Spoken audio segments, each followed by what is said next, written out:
Estamos finalmente en el gran evento. En el gran día ha llegado y está aquí. Bienvenidos a lo que es a un nuevo episodio de mi reacción o al lo que es casi directo, ¿no? Al gran evento de Xbox Games Showcase 2025. 30 segundos nada más. 30 segundos.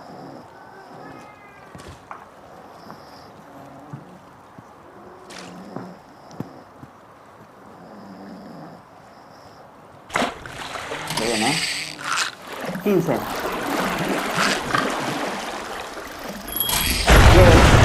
9 8 7 6 5 4 3 2 1 ¡vamos!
Xbox Game Studios presenta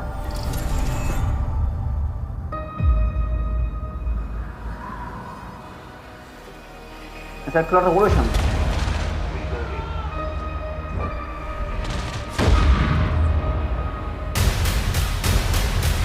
Do you think I care that the colony is in disarray?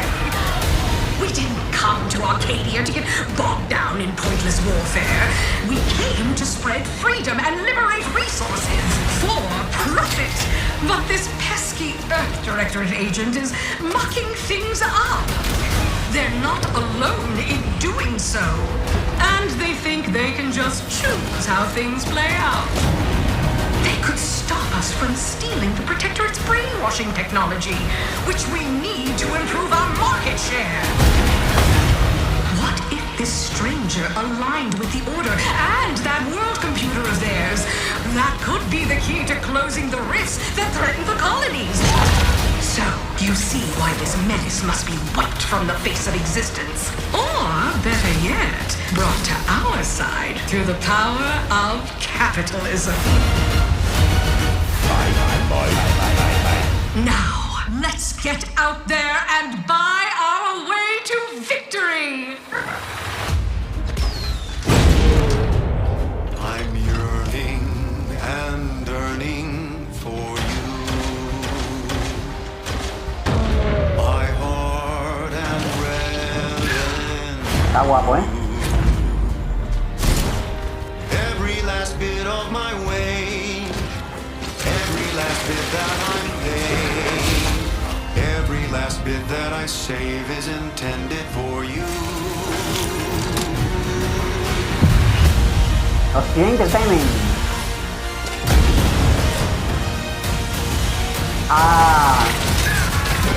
Dios de World 2. The cost may be high. One day I know you'll be mine. Someday perhaps I'll own two. For now I'll take one that's brand new. 'Cause I'm yearning and burning for you.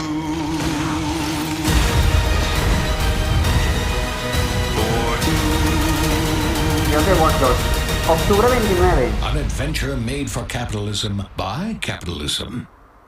Inflate our impressions and egos by staying tuned after the showcase. Ajá, nada más, mucho más recuerdo.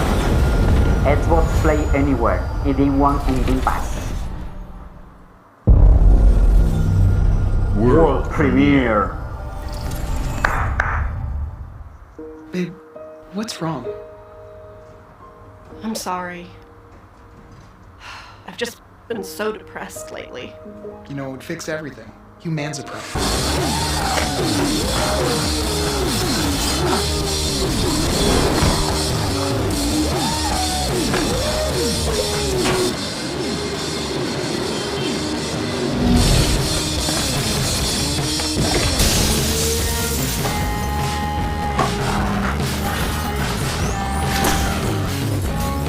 Ah, este es el juego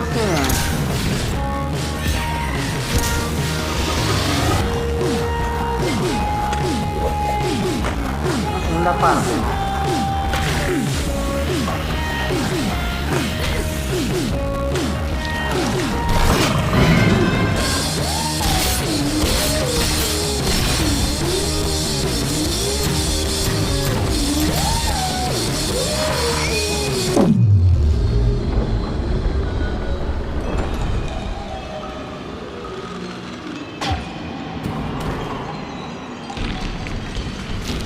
Yeah, humans are barely sentient.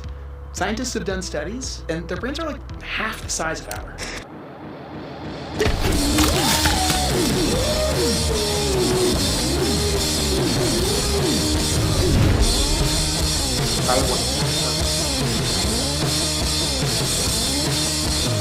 Xbox Series, Xbox PC y Xbox Cloud. Play Anywhere, día 1 en Game Pass. World Premiere.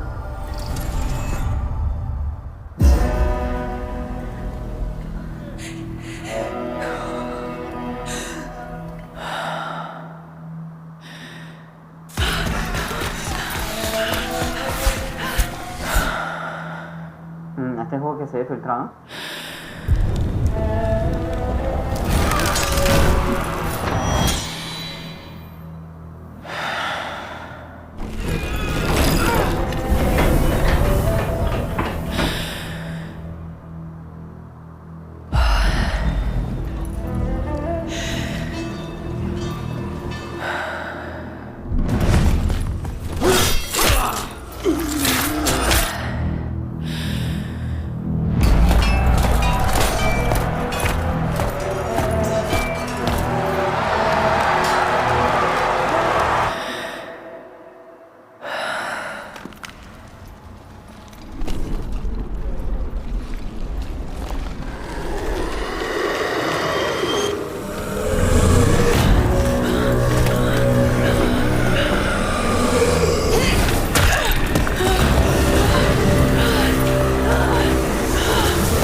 Xbox Cloud. Xbox Play Anywhere. Yung may Game Pass.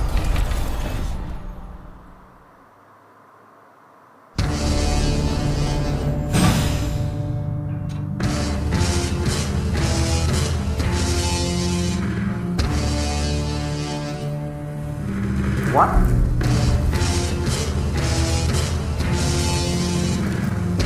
No jodas. No jodas. El hardware. Sí, el nuevo hardware de Xbox. ¡Sí! ¡Aquí está!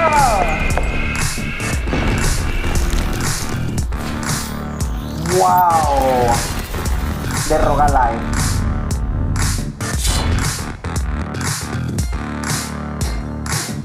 Mira el sonido, tío.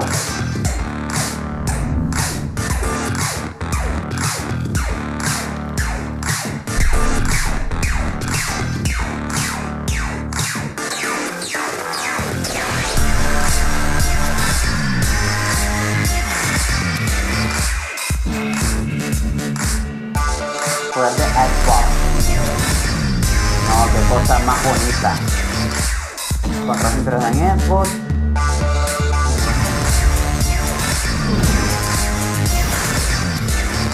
I made it right.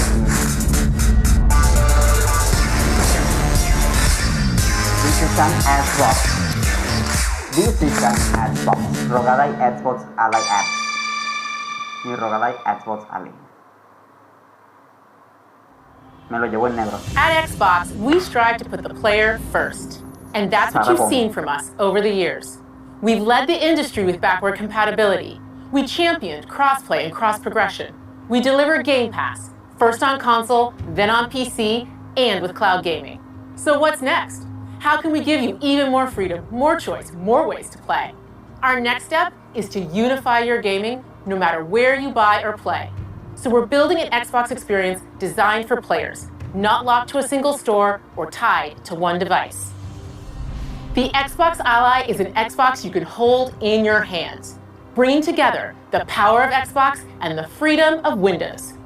On this Xbox, you can play games across your entire library, including all the Windows PC game stores, from Xbox and Battle.net to Steam, GOG, and Ubisoft Connect. And the highly anticipated Hollow Knight Silksong will be available at launch and in Game Pass when the Ally releases later this year. In fact, every new game you see in today's show will be playable on the Xbox Ally. We have always wanted you to have the unique experience of Xbox on any screen. That's why we're investing in Xbox Play Anywhere. Whether you're playing on console, PC, smart TV, or any Windows handheld like the new Xbox Ally, the Xbox experience roams with you. Your library, progression, friends, and achievements. There are over 1,000 Xbox Play Anywhere games on Xbox today. And every new game you see in today's show, from our partners and our studios, is Xbox Play Anywhere. And because it's Xbox, you can always have access to Game Pass, with a diverse lineup of games from the biggest franchises to critically acclaimed indie hits. This is the freedom we believe players should have. Any game, anywhere. And we are giving it our all every day to make this vision real. But it all comes back to the games. From Dead to Rights on the original Xbox to Armored Core 6, our relationship with Bandai Namco Entertainment has stood the test of time. We both believe in bringing amazing experiences to players around the world, and their next game does exactly that. From Rebel Wolf Studio, this is a story-rich action RPG steeped in dark fantasy that I can't wait for you to explore. Thank you, and enjoy the rest of the show. Por supuesto, Belinda. Bandai Namco.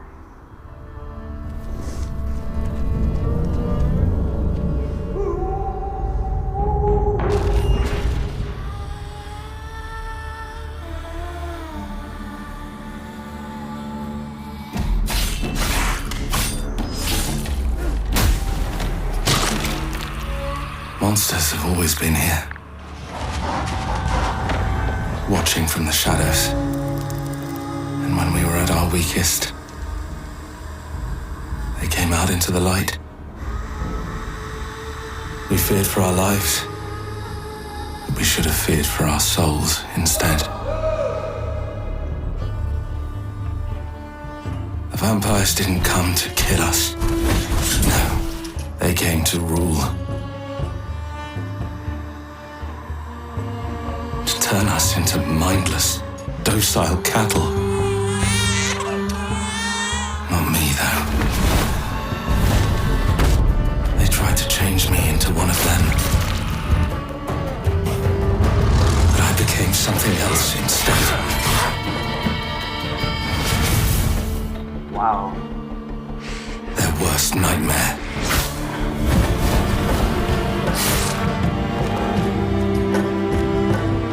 Me gusta. Dawnwalker.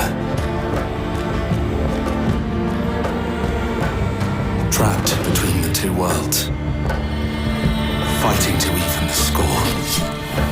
Fighting to understand the evil behind it all. He is out there watching, seeping into you, growing.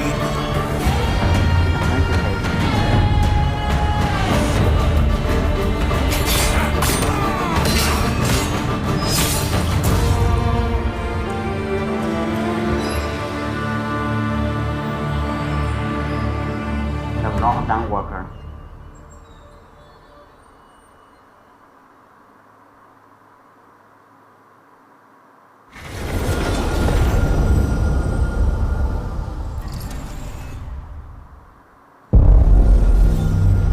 World premiere.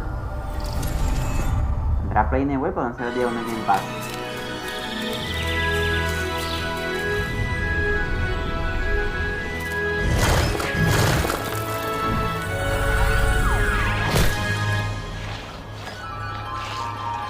Allá.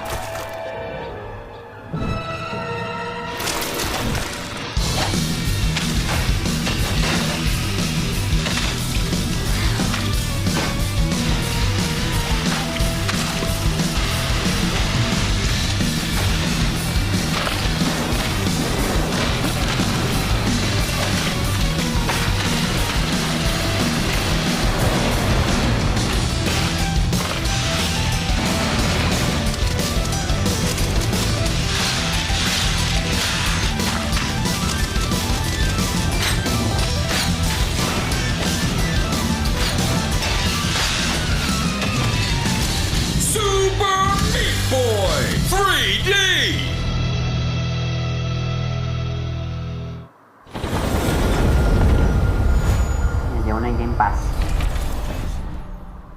Me gusta. Todos aquí en estudios presentes.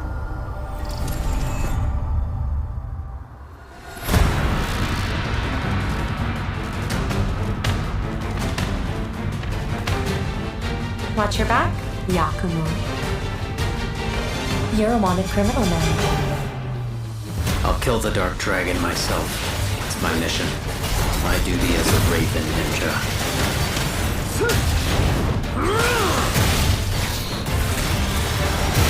Breaking the Dark Dragon free has its consequences.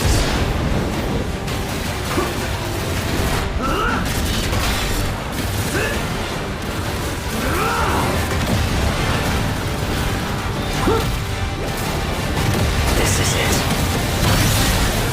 Sayori. Ryu, there's something I need your help with.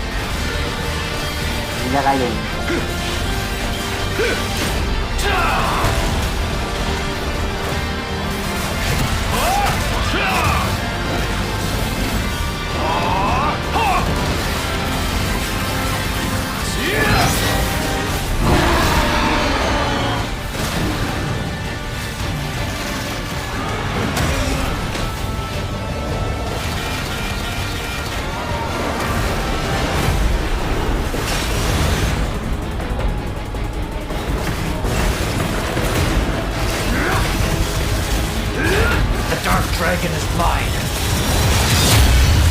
Gaiden 4.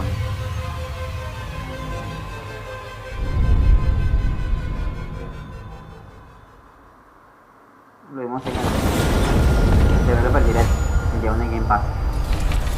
No, en enero. Bethesda presenta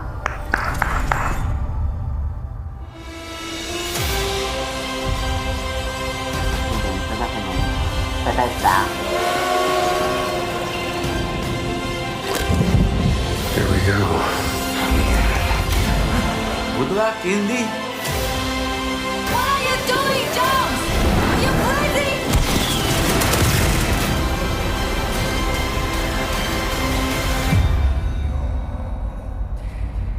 Una aventura comienza. El DLC. This is where it starts. Beneath the streets of Rome. Enter the city of Antioch. Find the secret relic. Bring it back to the Holy See. Defend the secret. They worshipped the giants.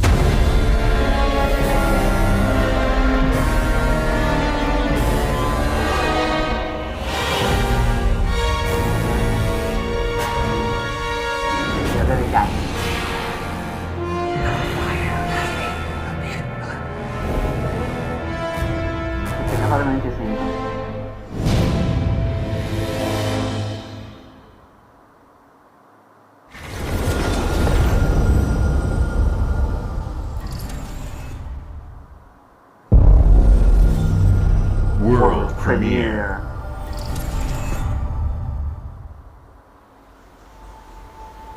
はるか昔、この国に輪廻の獣が現れた。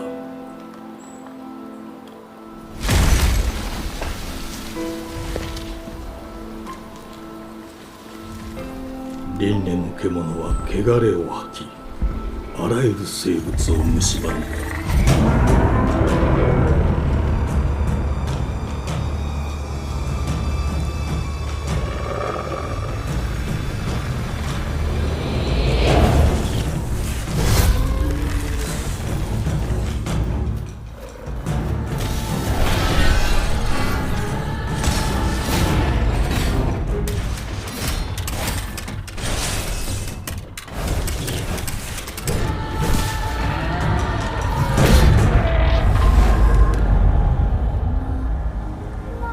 西暦4026年、人類は滅亡を待つのみ。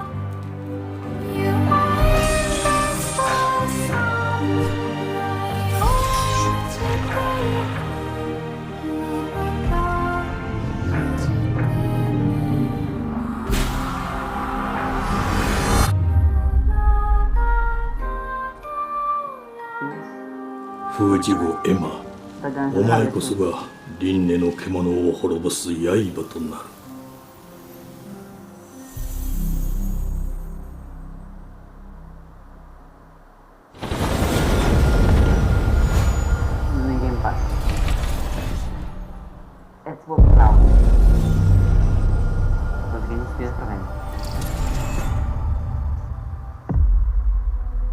The glittering streets of Avalon sure do shine. Because they suit their filth down to us. Get your paper in! Who's for a paper?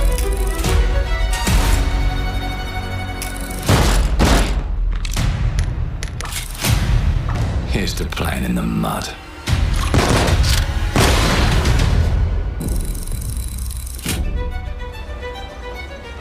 Life here ain't for the soft-hearted. You will be paying me back until you fucking rust. It ain't for the spineless. Keep your filthy pickers off me! And it sure as shite ain't for the decent. That's a clean sweep for one. There has been a crime! Justice itself has been affronted!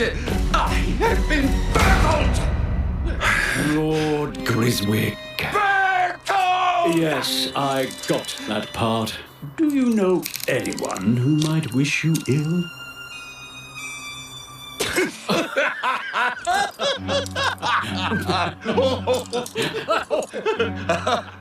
We can't arrest and question everyone. Let's see if we can narrow the suspects down a bit. They were, Trust your instincts, sir. tall, Yes, sir. built rather slim, well, muscular. Was very quick, agile. Go on. With a mustache. No, larger. I see. Quite fashionable. That's the fiend who robbed me. They got my good side this time. Breaking in's the easy part. Your brandy, sir. Getting away with it is the real trick. These candlesticks ain't gold. Worthless and dull, just like you. Now, I have a customer. How can I help you? I'd rather talk to you, Errol. Sounds like I'll get a better deal. You talk to me first, and him never. Got it? Uncle's a bit touchy, ain't he, Errol? Touchy? I say I'm touchy! There. Anything else you'd care to say to Errol? Brains. If I hadn't seen it with my own eyes, I wouldn't have believed it. Round here, it's all sharp edges, empty pockets, and blood on the cobbles. Goodbye, Silas. No! I'll hurt you, you fucking meatsack! I'll leave you with a pissing pan of peaches! You'd either got a gang at your back, or a knife in it. We're family here. family takes care of its own. Can't put a price on that, can you? Them's in charge. They don't keep order. They keep power. Take this thing into the crucible and melt it. They just want us beaten, broken, and too scared to fight back. I don't want to kill him. That's why it pays to be clever and well-armed.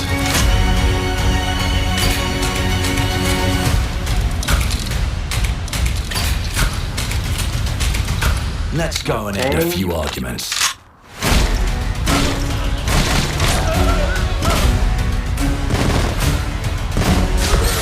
Don't get cocky. They've got a weapon far worse. Time. And if they can rewrite history, they can rewrite us. But look who just found Mummy's keys. Now I can fiddle with time. Claro. Put the bullet back in the barrel. Bring the chaos to a crawl. Take a mistake and make it like it never happened. We can change the world as we know it. One choice at a time. And I can even go back and change the past to change the future. And let me tell you, the hunters don't like it when the rabbits got the gun.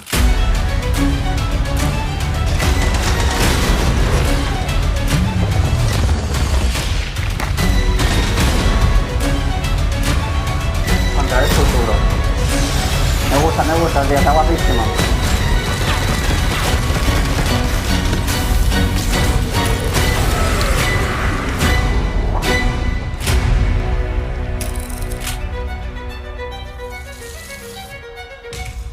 Now let me alone and piss off! Play anywhere, game only, game pass. Guapísimo, man. Our creative teams are dedicated to bringing players award-winning, record-breaking, critically acclaimed games. Call of Duty, Black Ops 6 from Activision, Doom, The Dark Ages from Bethesda, Diablo 4, Vessel of Hatred from Blizzard, and Avowed from Xbox Game Studios. All of our teams across Xbox First Party are shipping their most played games ever, and they're also delivering more content than ever before. From original single-player experiences to vast online worlds, our teams are empowered to build the games they've always dreamed of. We want our players to have the choice and flexibility of where and how they play the games our teams make. So of course, our games will be available day one in Game Pass, and every new game we make for both Xbox consoles and PC will be Xbox Play Anywhere. On behalf of our creative teams, thank you. These experiences don't stop when you put down the controller. As you've seen in recent years, more and more of our characters, stories, and worlds are expanding to brand new audiences through TV and film. A Minecraft movie and the Fallout TV series broke records and brought millions of players into the game. We have more projects in the works as gaming continues to influence film and television like never before. Wow, when it comes to growing new franchises, Obsidian is having a year like no other. From launching a blockbuster new game like Avowed to the upcoming release of The Outer Worlds 2 this October. Obsidian is always delivering great games, and they have a third game launching this year. You'll get to go deeper on it in our Direct, but until then, let's take a look. Estoy muy feliz, contento con Avowed. World premiere. Y va a seguir jugando, tío, va a seguir jugando. Xbox Game Studio presente. La verdad. I told you, you can't run from me, you foul beast! No!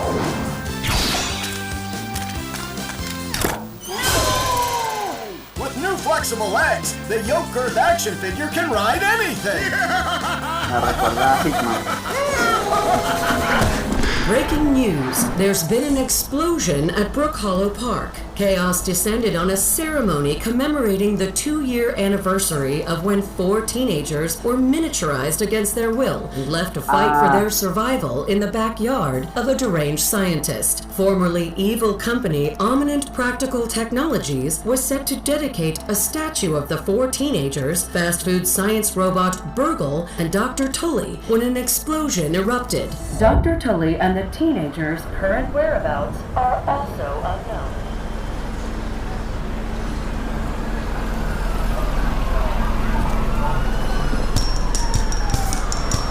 Okay. You gotta keep them separated.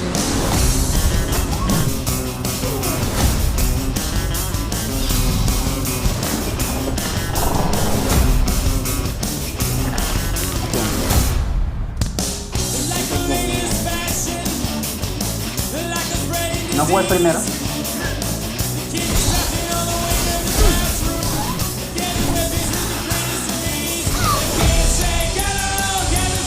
Let's together.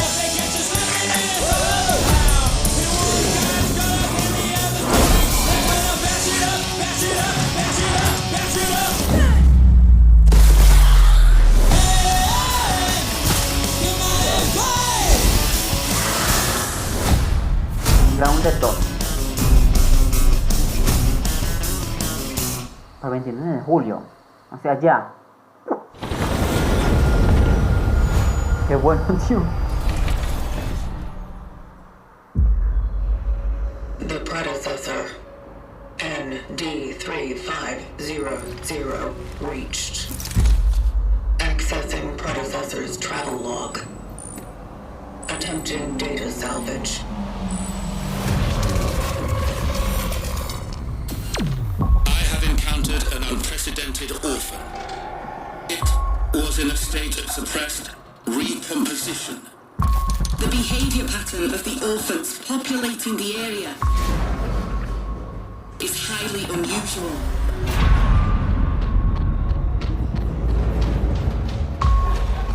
They become exceptionally aggressive.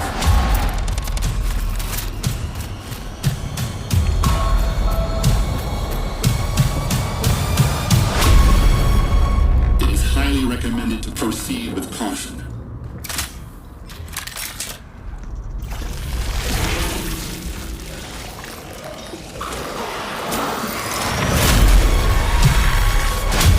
They seem to act more consistently, in coordination. Destroying the nest is now a priority.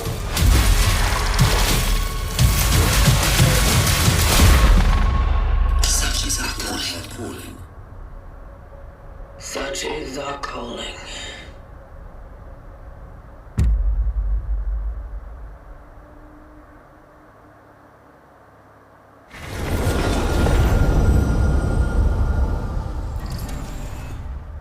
Muchos juegos aquí para este año. Bethesda presenta. A ver, Starfield.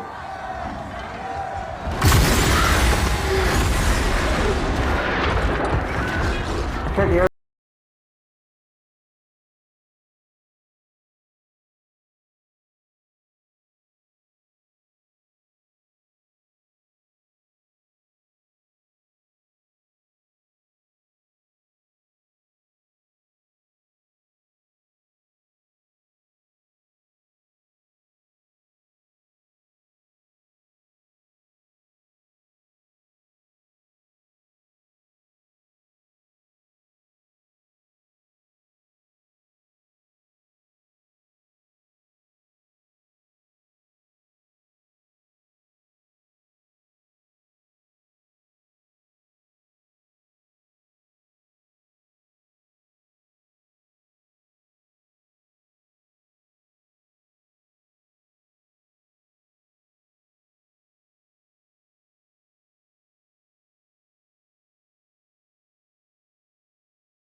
control! We're falling!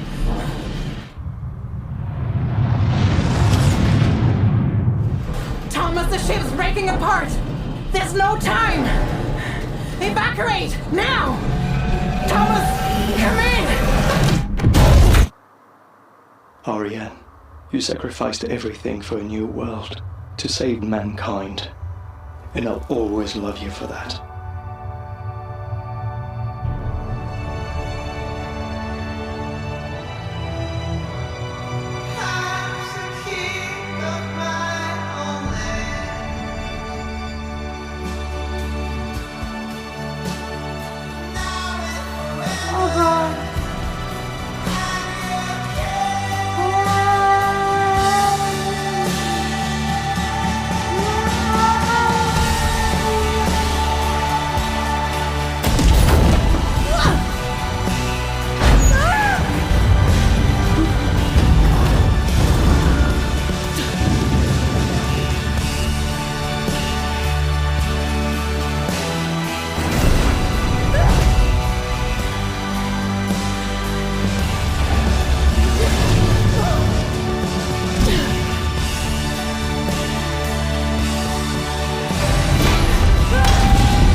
Wherever you are, I'll find you.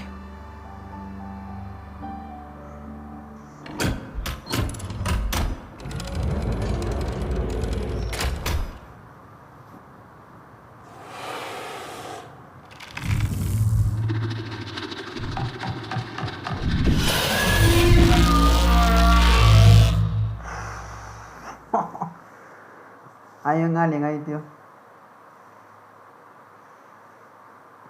Pero 2026. Está guapísimo, ¿eh? Lleva uno en Game Pass, vamos a llevarlo.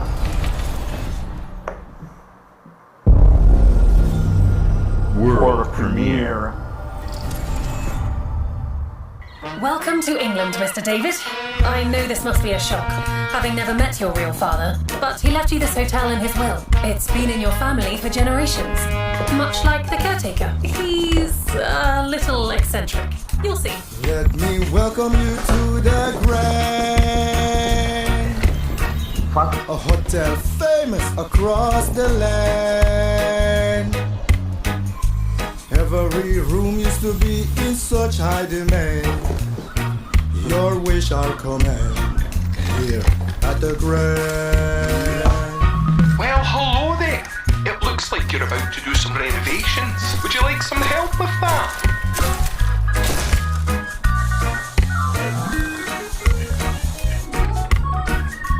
So, my father was renovating the hotel when he disappeared? Not just the hotel. He was helping the entire village. You have his power tools. You know, you could pick up where he left off. You seem like a good man. Like he was. I'm in. They don't suspect a thing. Just make sure the locals don't get wind of what you're really up to. Because if they find out, they will wicker man your ass. You keep looking into things, and things are gonna start looking bad. Don't make the same mistake your father made. In this place, the only one you can really trust is me.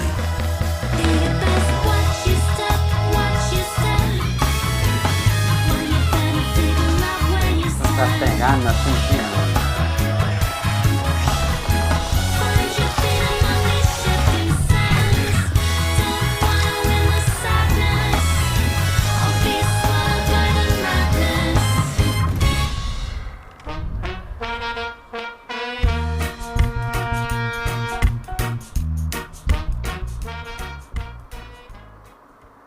Ya, en Game Pass.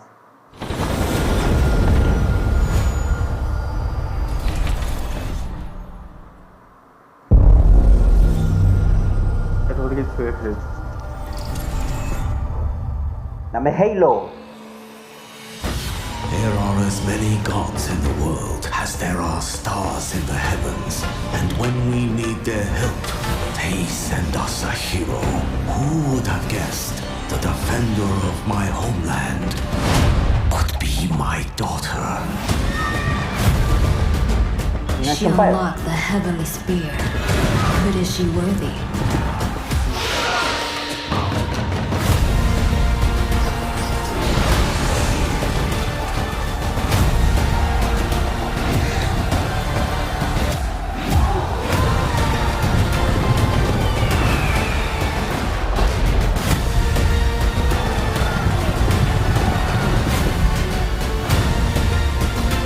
Contenido para aumentar el video. Sí.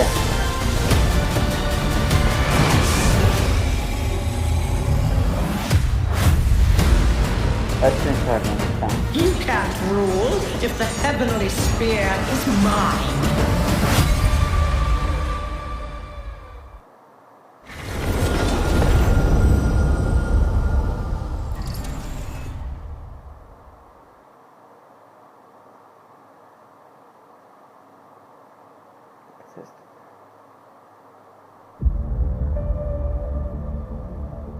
주권 국가의 자주적 결정을 누가 허락하는가? 만약 이 결정이 패권 국가의 특정 정치 집단의 이익을 저해한다면 당신의 특정 행동이 대중의 의사결정에 영향을 미칠 수 있으며 반대로 누군가는 당신의 의사결정에 영향을 주려 한다는 것을 인지할 때 자신만의 온전한 입장을 세울 수 있지 않을까? 당신의 입장은 온전한 본인의 판단인가? 그렇게 믿고 있거나 믿고 싶을 뿐. 자.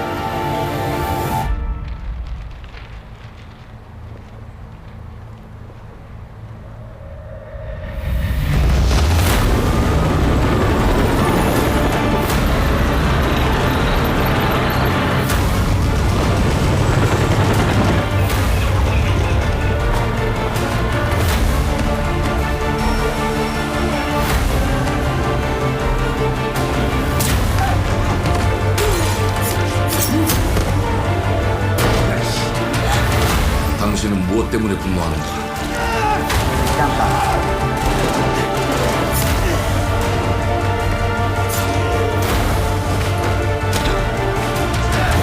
당신의 분노는 스스로 결정한 것인가?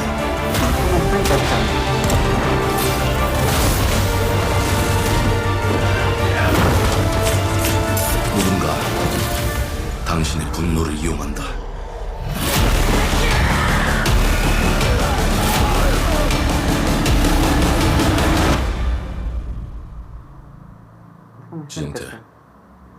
주정태!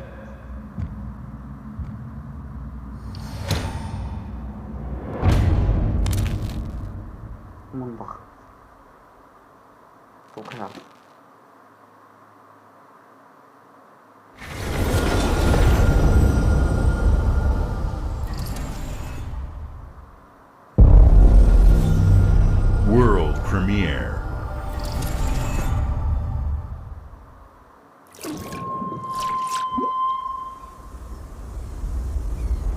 E ora olaiem loite fativi novo te kemaite mana muite unanite waeora dia novo tua libemo iwalotaname ona utalima diefemo Teonami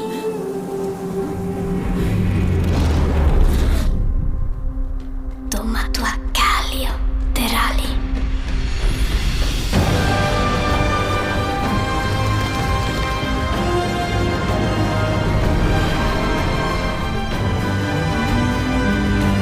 Ya continúa.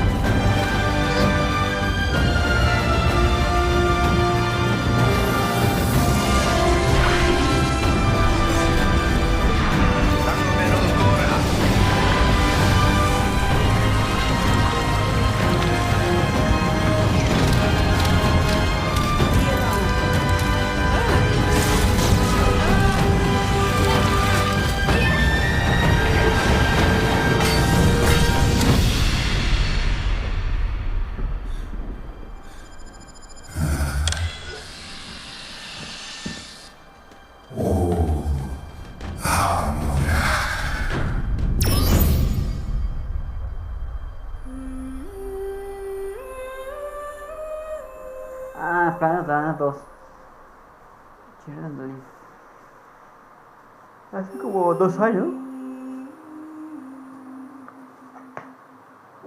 Xbox, claro. Xbox One. ¿Qué es eso, tío? En el Xbox One más tarde también. Dios.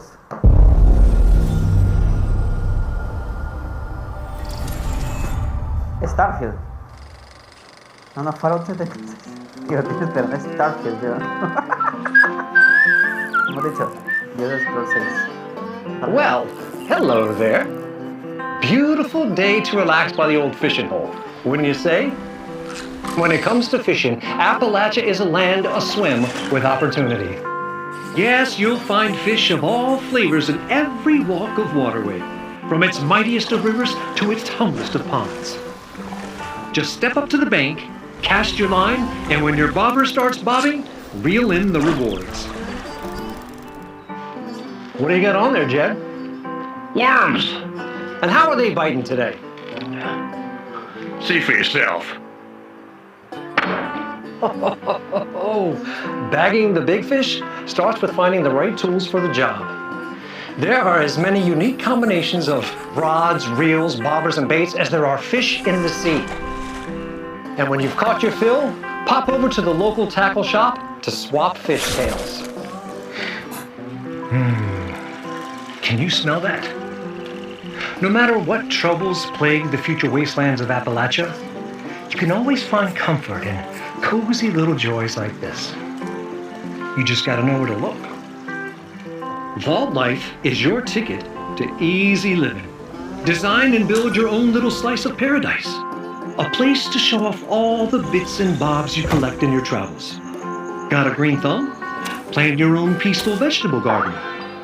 And nothing warms the heart like a neighborhood cookout. Community makes a wasteland a waste home. Join today, and tomorrow you'll be kicking back and sharing a meal with friends in beautiful Appalachia.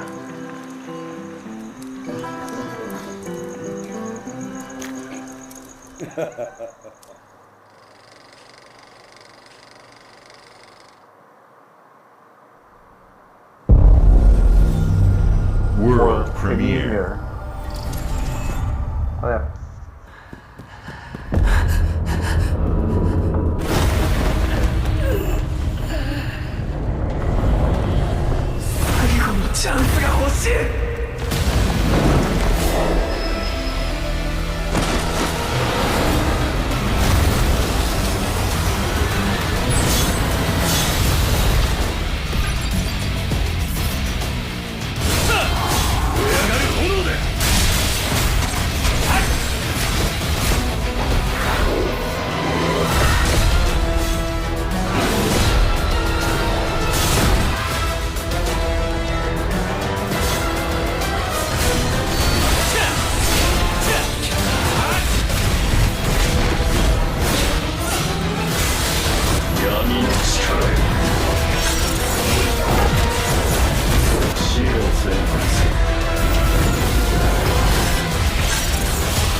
Play anywhere.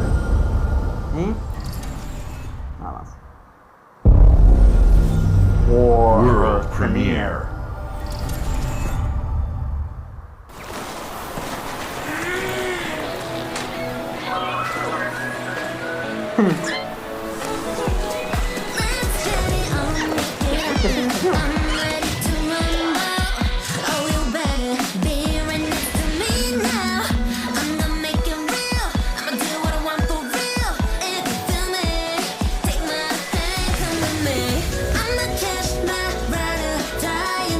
clase de Pokémon es esto, tío? What the fuck?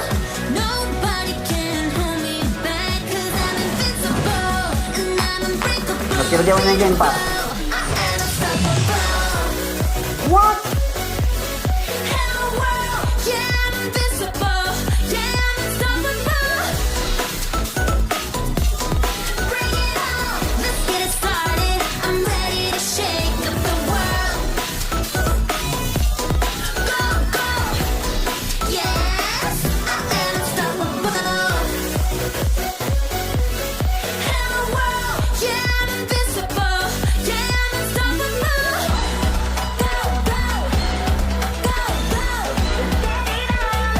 No, tío, esto me encanta.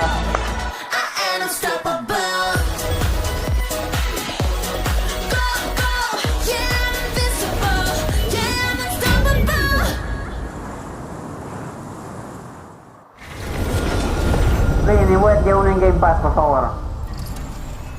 Puta madre, bueno, no pasa nada. Hey, what's up everyone? It's Tony Hawk Pro Skater. I just want to say thanks to everyone for all the love and support we've seen since we announced Tony Hawk's Pro Skater 3 and 4 a few months ago. These games have changed my life, but more than that, I've seen them help spread a love and appreciation for skating all over the world, and that means everything to me and the team. I can't wait for you all to experience the game. It's been rebuilt with so much care and attention to detail, with some brand new parks, new music, new skaters, and more. And you can enjoy it all with your friends with up to 8 players in multiplayer. Tony Hawk's Pro Skater 3 and 4 officially drops July 11th, and we have a lot more surprises to come. Check out the launch trailer now. Activision presenta. Wow, tío, qué bueno. Hola. Nunca he jugado Tony Hawk, la verdad. Pero siempre he visto algo, siempre en el Xbox 360 he visto mucho otro gameplay y demás. Me realizaba lo que es la tienda para ver alguna novedad o alguna cosa, para descargar una demo. Eso siempre lo veía por ahí, pero nunca me atreví a jugarlo. Hasta ahora.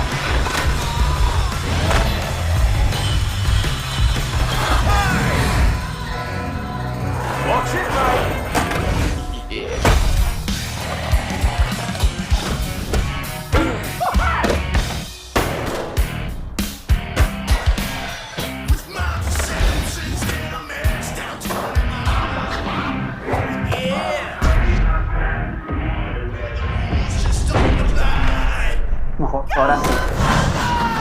Ahora sí me ha comprado ya.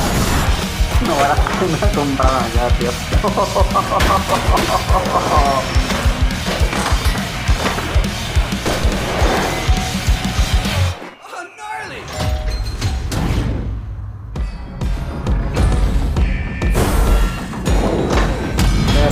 Ya se veía por ahí. Juega la demo hoy.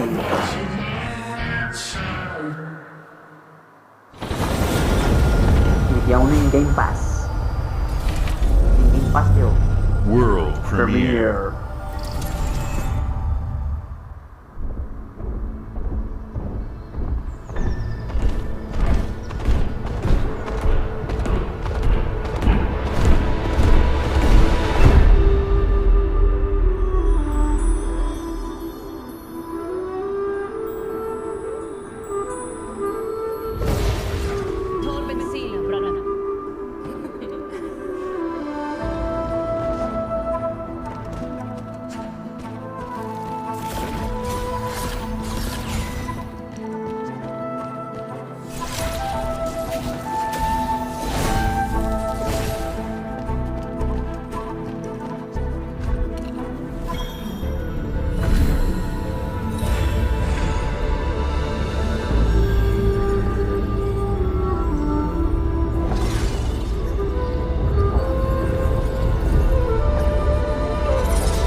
Game Pass.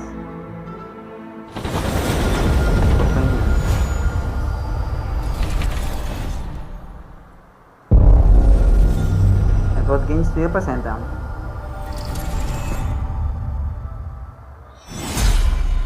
Ok.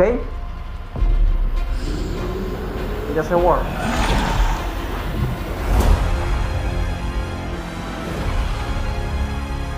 El primero original.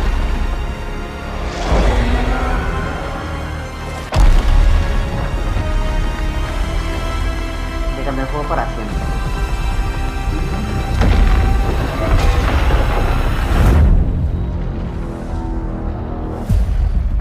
Yes, War. Look who decided to show up.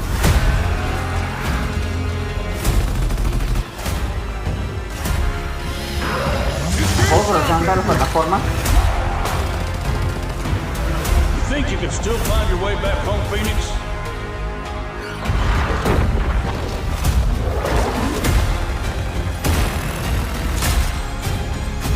4K, 60 frames por segundo, multiplayer.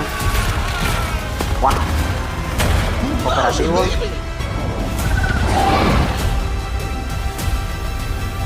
Let's do this.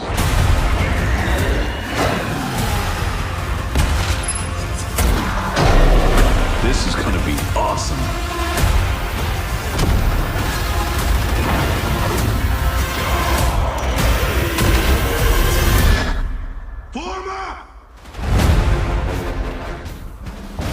Ya estuvo Reload, agosto 10 de 2016. 2025. Play Anywhere. Hombre, ya está bueno que hubiera hecho Reloaded de toda la trilogía, ¿no? O de los 4 juegos. ¿Verdad? Porque ya hay un Ultimate Edition. Ahora esto.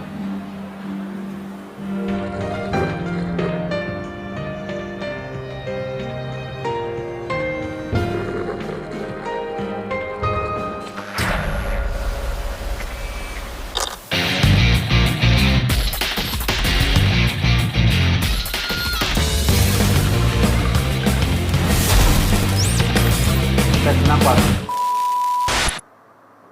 Aquí.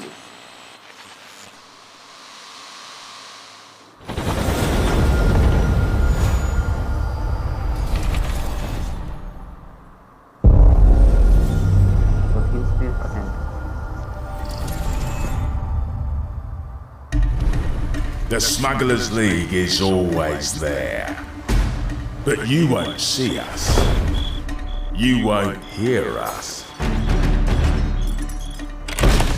And the only way you'd ever know it is if that's what we wanted. As smugglers, we deal in the goods others are afraid to handle. Guns, explosives. And don't forget the rum. It's a life of danger like no other. So I guess my question is, can you handle that?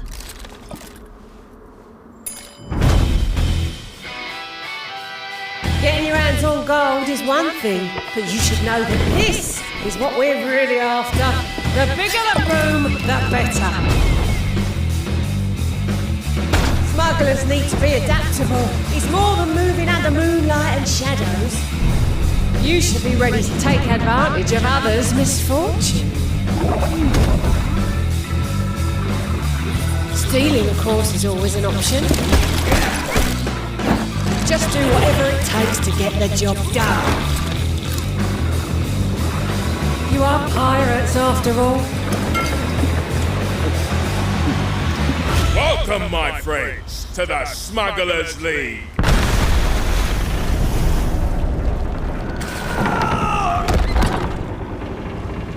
You're paying for that.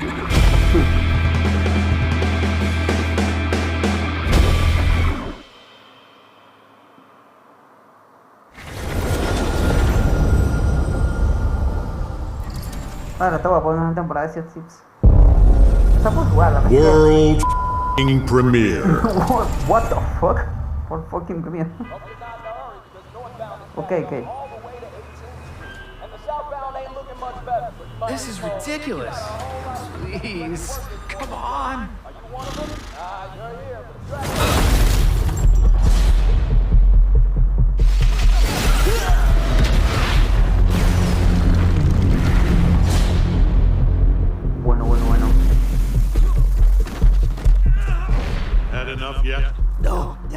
Ok.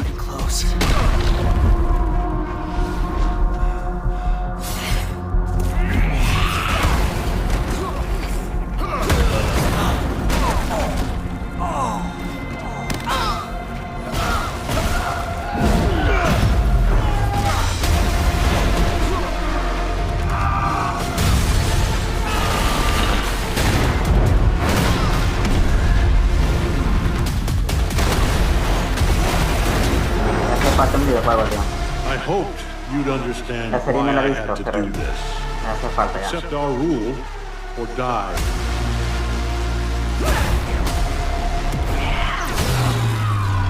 I'd like to propose a third option.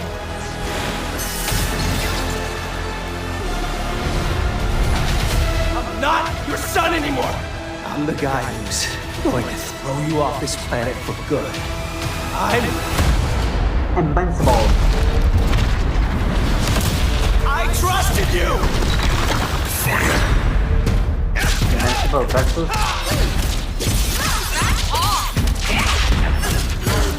Ready to bleed?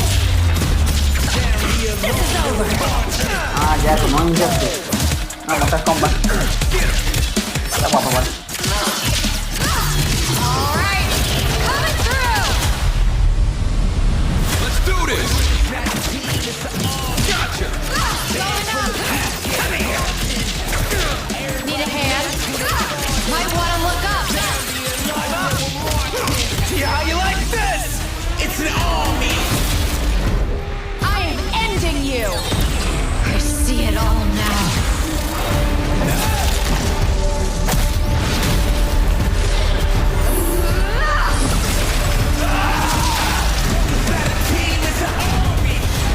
Invincible versus locura.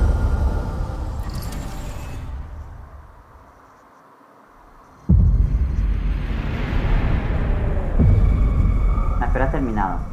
Es 40. Final Fantasy.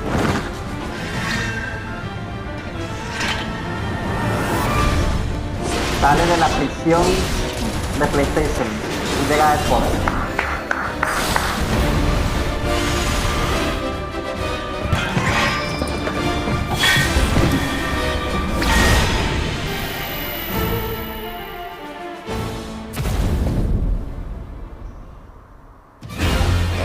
También llega a Xbox, Final Fantasy VI, ¿no? Y sale de la prisión, es liberado de la prisión de PlayStation.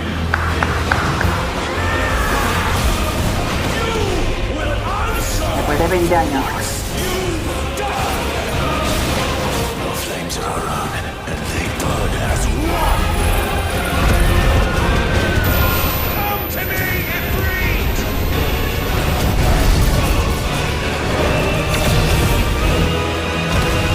Final Fantasy. Valisthea cannot endure a second claim upon her being, but she may yet be saved by you. Disponible hoy. Vale, disponible hoy. ¿Tiempos? Tengo que comprarlo para jugar. Ok. World premiere. No pasa nada. World premiere. Después tienes estudios personales.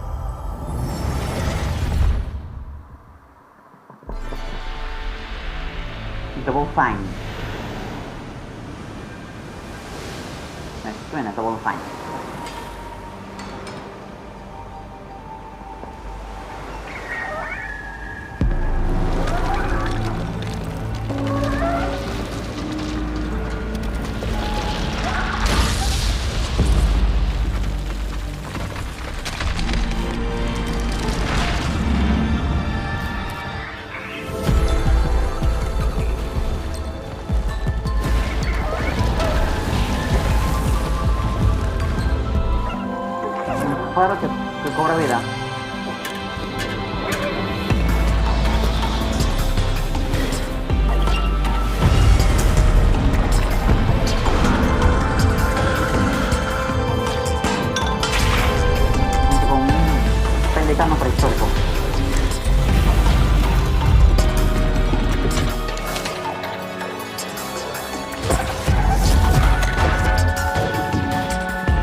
el 17 o el 25. Llevan en Game Pass. Bueno. Llevan en Game Pass. Games like Psychonauts 2 showed how Double Fine excels at creating unique and innovative experiences, and Keeper is no exception. Looking ahead, next year marks 25 years of Xbox. It's a big milestone for the platform and franchises that you helped build and make popular. We couldn't have done this without everyone who's been with us on this journey. As we think about bringing a new generation of players to these iconic franchises, I'm excited to share that players will get to celebrate 25 years of Xbox with a new Fable, the next Forza, Gears of War E-Day, and the return of a classic that's been with us since the beginning. Today, you've seen an incredible range of games from creators across the globe. Creators like In Exile, reaching for new heights with Clockwork Revolution.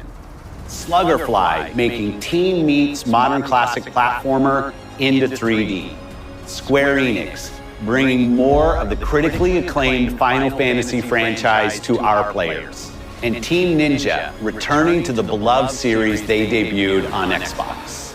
You've also seen the next Xbox hardware release, our Xbox Ally handheld, which lets you bring your Xbox experience and your library with you anywhere. I hope you enjoyed the breadth and depth of the games, updates, and experiences that are coming to Xbox from our partners and our own creative teams. We're seeing more players on our platform and in our games than ever, thanks to all of you. We're proud of the creativity that Obsidian is delivering this year. Immediately after Showcase, our Direct begins, where you'll go inside the studio for an extended look at The Outer Worlds 2 and Grounded 2. Thanks for joining us today. But before we get into the Direct, we have a final world premiere. Enjoy. Wow. World premiere.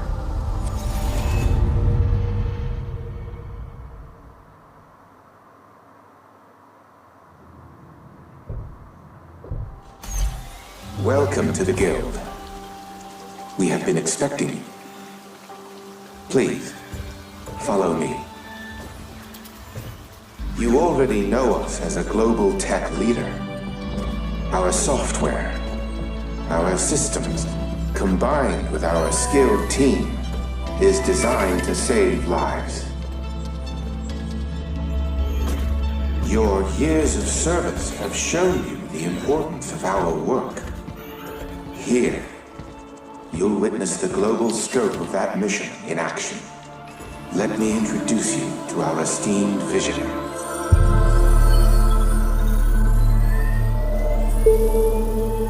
For too long, we have been bound by outdated systems, accepting limitations instead of redefining them. The Guild is safeguarding tomorrow, now. We are pioneering the future of protection worldwide. Our advancements are designed to elevate everyday life, reshaping the future of technology on a global scale. I'm Emma Kagan, CEO of the Guild.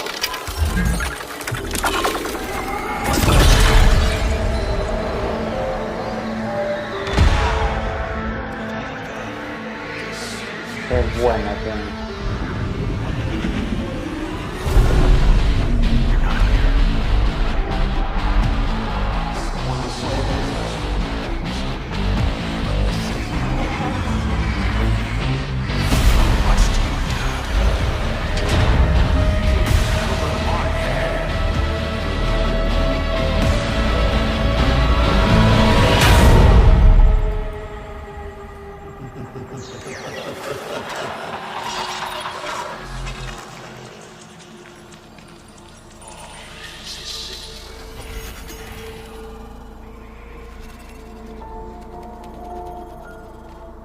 Fear is a powerful thing. David Mason.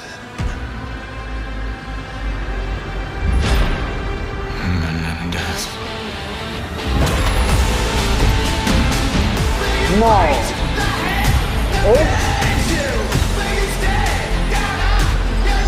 No jodas.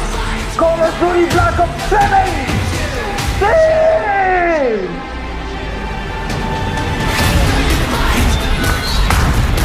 Dios mío.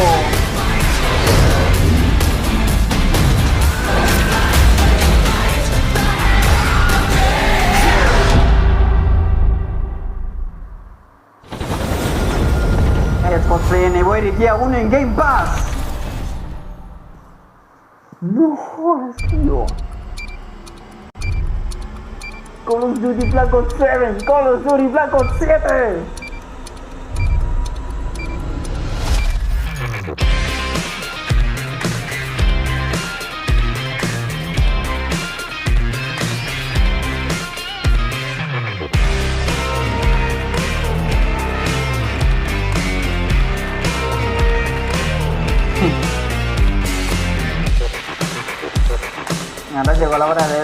Welcome to Obsidian Entertainment.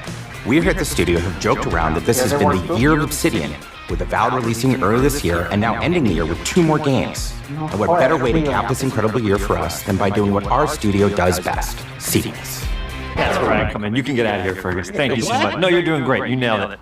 The sequel is the lifeblood of every great franchise. Think about it. The original creates the world and builds fandom, but the sequel, that's what makes it worth remembering. No sequel, no hoverboard. No sequel, no dual SMGs. No sequel, no raccoon tail. No sequel, no Zune 2. Which doesn't really exist, but I wish it had. There was a Zune 2. There was?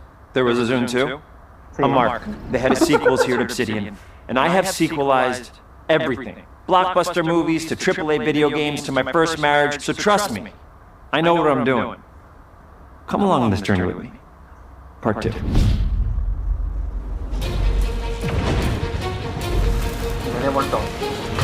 Let the killing commence.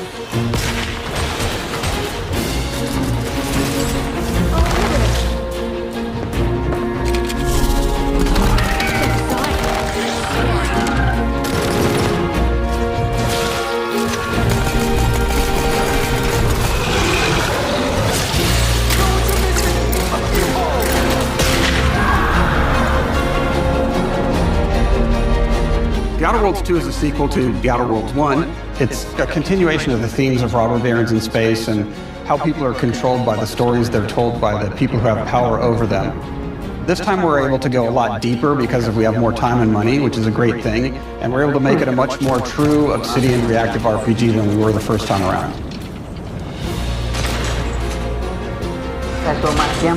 So we're going deeper and more complex with everything for this sequel. Deeper story, lore, RPG interactions, reactivity, all the things we've been known for as a company. It's really a complete realization of everything people want from an Obsidian game.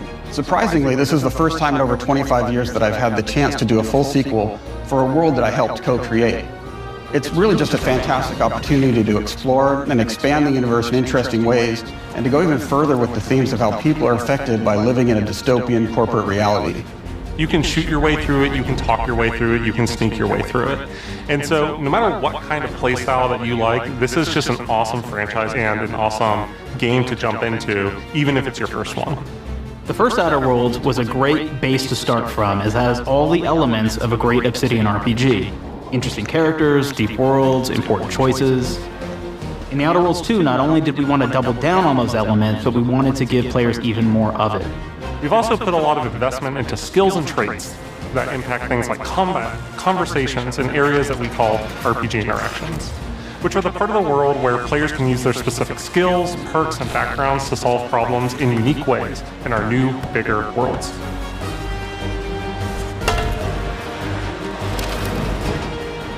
I love a deep RPG experience, and building out that RPG crunchiness for our players was at the forefront of what we set out to create.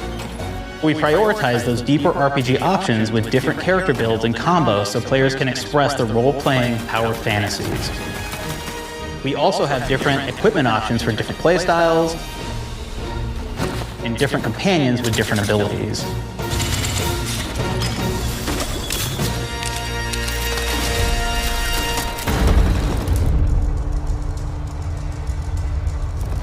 In the first Outer Worlds, you start off as the Stranger, which was basically a blank slate to build on top of with various attribute points that would begin to define your personal experience in the game.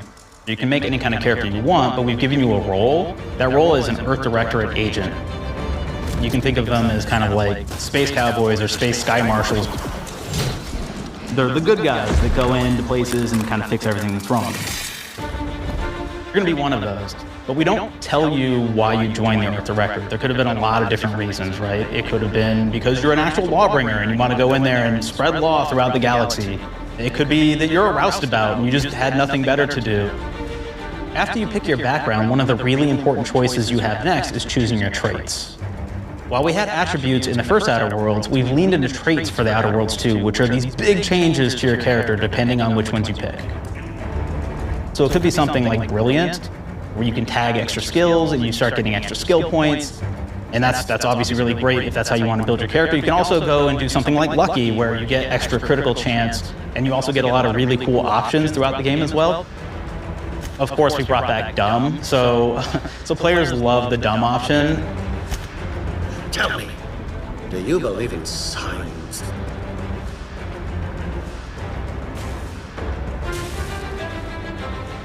Not quite what I meant, but I like your contempt for boundaries. I could put your adventurous spirit to good use. You get like lots of really cool, fun conversation options in the game, but we took that even further. And again, there's lots of elements in the game where you can be dumb and use that for something. It could be something as simple as banging on a machine to get it to work. After you've invested in some of your traits, your next choices are going to be choosing your skills. The skills themselves basically allow you to build on your playstyle and what your character is doing in the game. That will be everything from playing stealthily to speccing for an explosive specialty.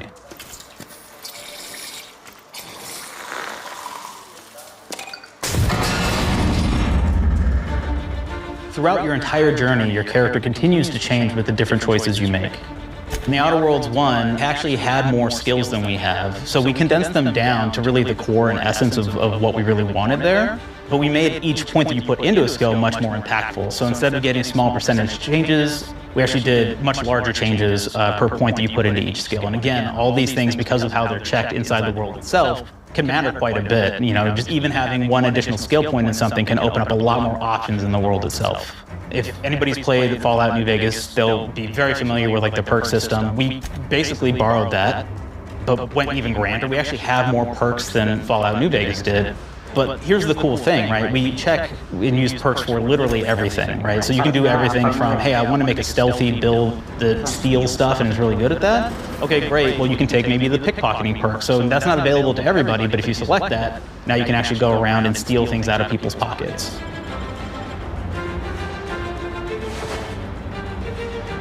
There's another perk called heavy-handed, right? Where say you're a melee person, what this does is now your power attacks that you use actually knock people down. Oh man, I really like the serial killer perk. As you start killing people, they will drop hearts. And you can take those hearts, and essentially you're taking these trophies, you could say, and it's actually giving you a permanent health bonus every time you do it. We have this perk called Assassin. Now this is an early game perk that you can take, which every time you stealth attack an enemy, you're actually going to get a movement bonus for a certain amount of time.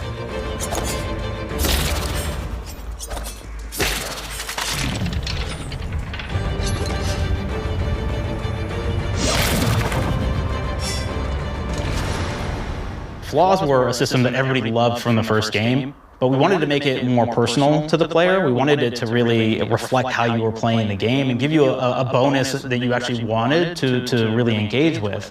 With the flaw system returning, we knew we needed to go bigger, better, and more real than ever before. So, we turned to the team.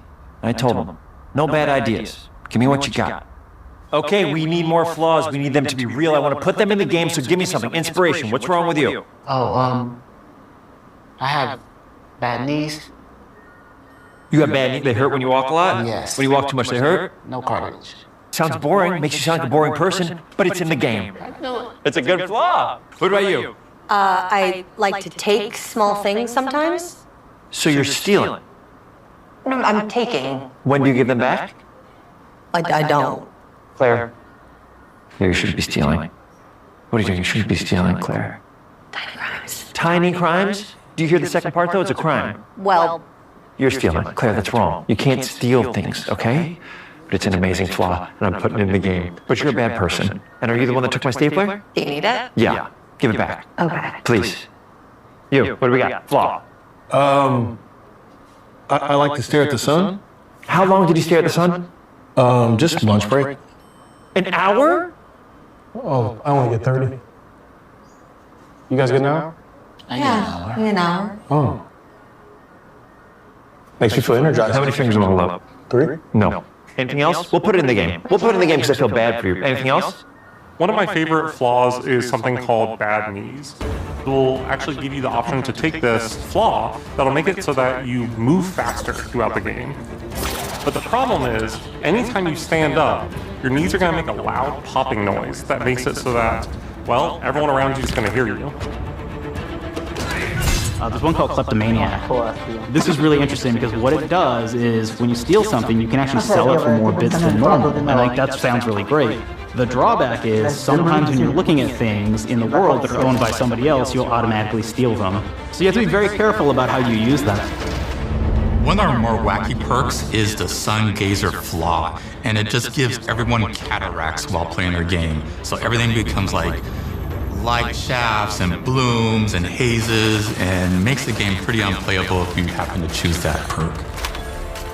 If you happen to be the type of player that habitually reloads your weapons like I do, well, you'll be offered the flaw of over-prepared. Now, you'll get larger magazine sizes on all of your weapons, but if you ever fully empty your magazine, you're gonna take a debuff for a while. While we support options like being a gunslinger who wants to key into destructive weapons, or a rogue who wants to alpha strike their enemies before they know what hit them, we also allow for a lot of fun and experimental builds. You can be a mad scientist who utilizes gadgets and wacky science weapons and armors, or even a psychopath who gains permanent bonuses to health by murdering their friends. Nothing shows the impact of these character build options better than, in my opinion, the bridge area, which has a quest you get early on in Paradise Island.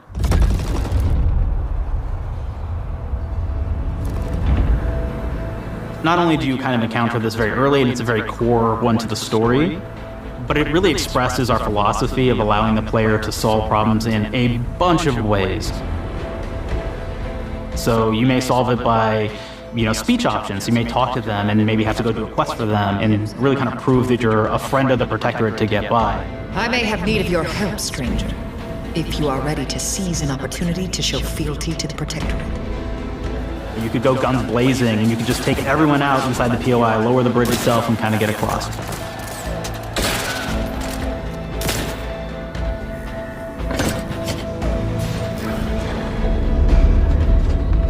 You could sneak in, lower the bridge, and then actually sneak in under the bridge to get over to the other side.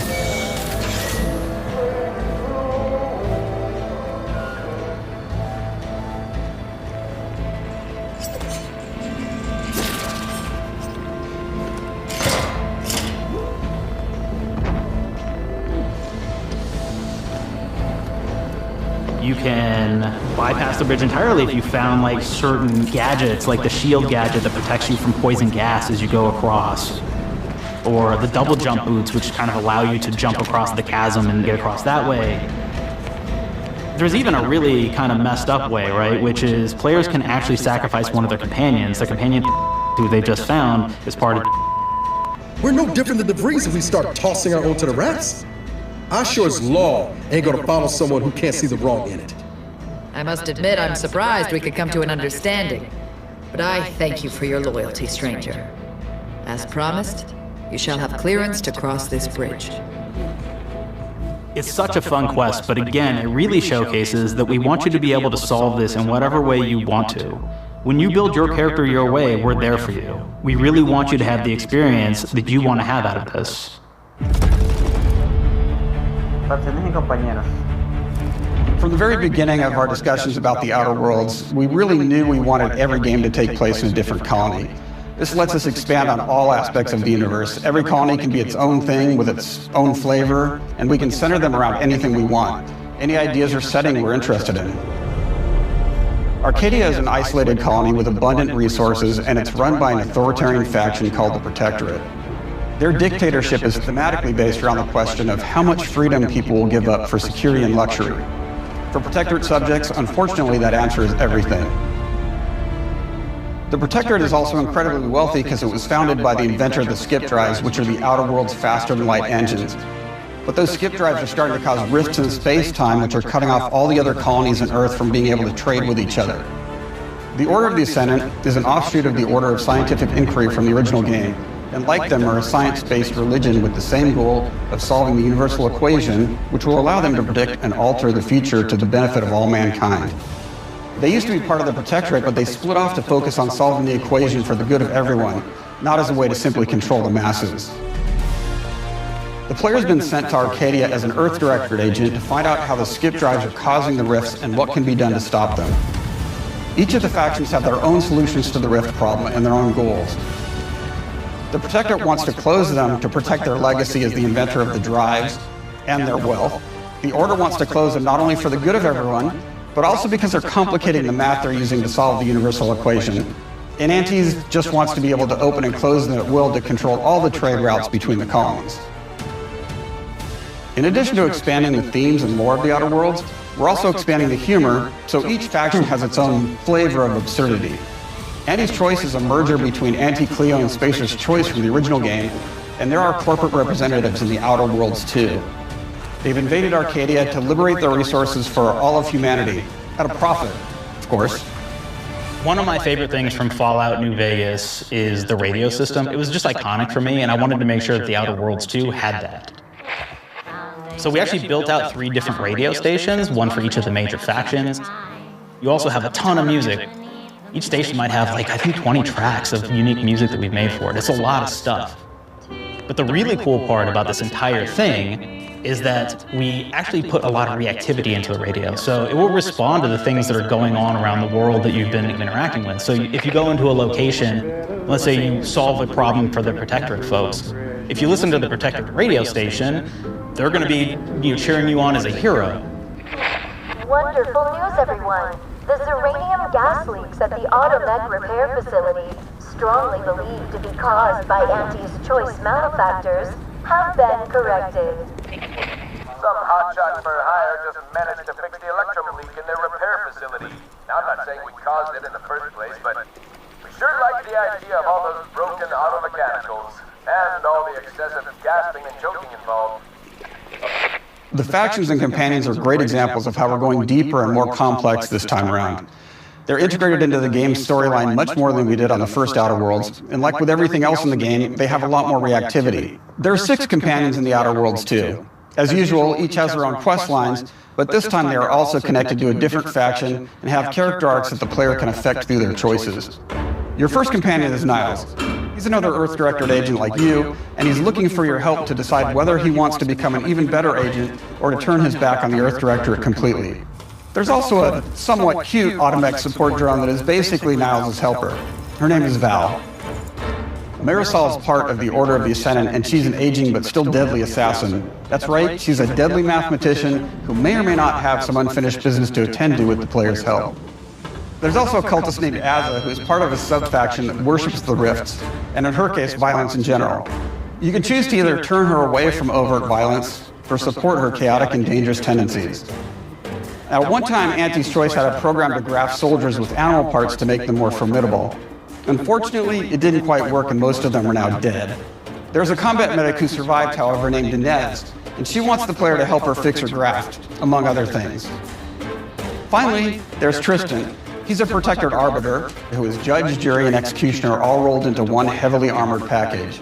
It is your choice to either help him judge wrongdoers or show him what true justice looks like.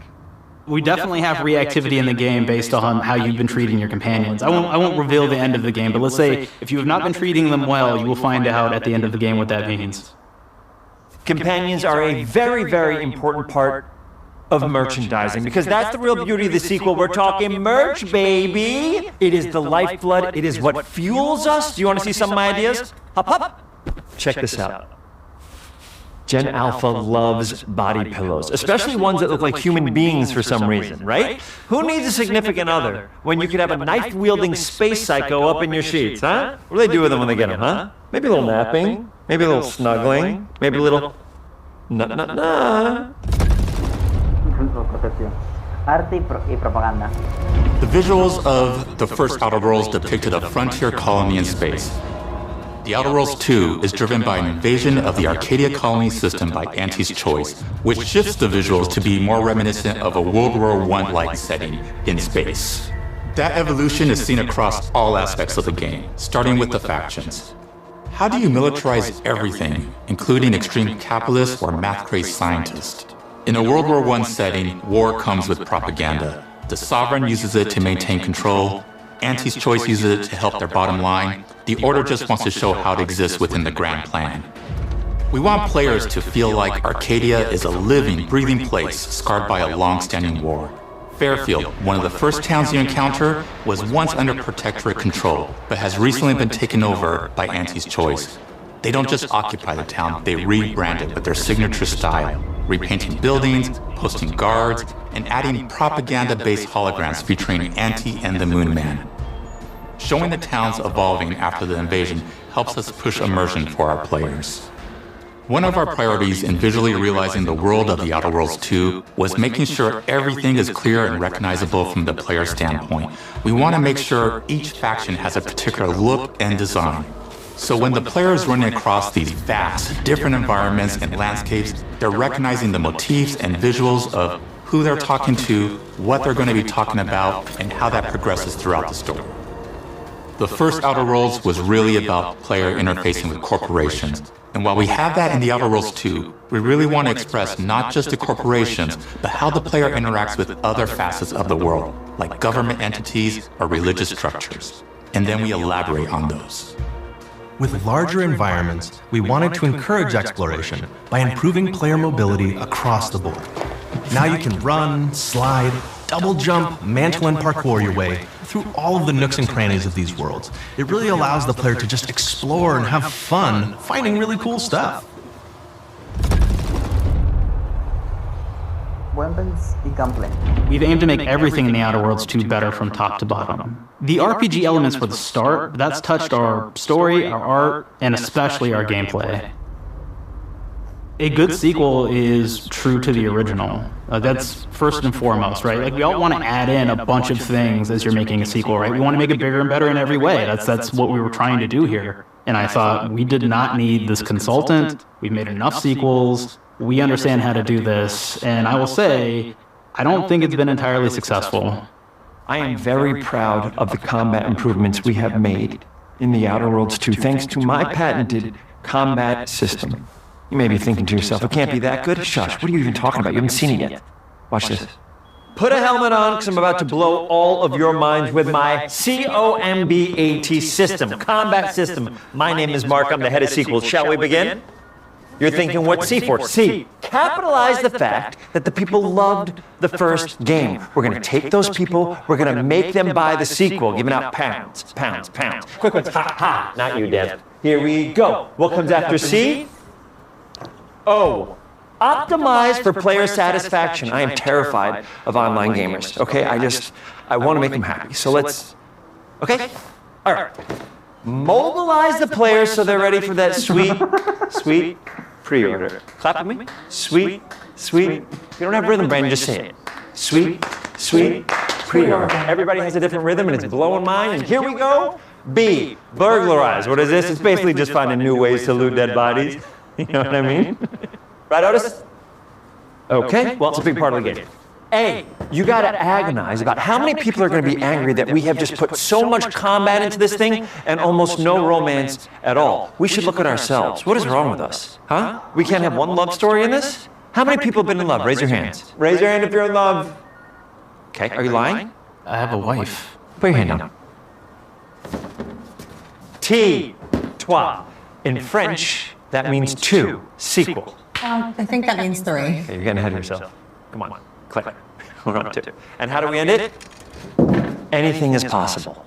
And we've established that we're the best there is, and there's no sequel better than us.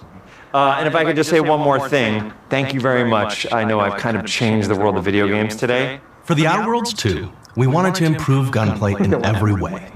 We focused on improving the feel of each weapon, the way a weapon snaps into ADS, the way recoil feels when fired, and how impactful our sound effects really sell the weapon's fantasy, to things like how unique reload animation can add a lot of character to each weapon. We've increased the variety of weapons by including new weapon types, but also through a host of fun and unique weaponry. We have things like the Bourse Blaster, that fires out tumors that can explode like grenades, or can even be eaten by the player for additional health. We have a weapon called Rookie's Reward that will actually level up the more you use it throughout the game. And every time it levels up, it's got fun fanfare where it's like shooting out confetti and it's got a fun little setup. We have a really fun weapon called the Pop-Up Gun. It fires out ad drones that will distract your enemies with corporate ads, slogans, and jingles. While your enemies are distracted, you can focus fire on them or explode these drones for additional damage. New to The Outer Worlds 2 are throwables. So you can use frag grenades to flush out enemies, smoke grenades to camouflage and escape, distraction devices to bait enemies into a stealth attack,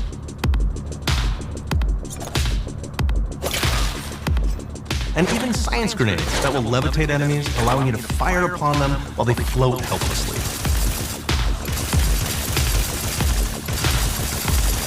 And of course, science weapons are back. We have returning favorites, like the Shrink Ray. This time it's been upgraded, so you can shrink your enemy down to the size of a sprat and run over them, exploding them into bits.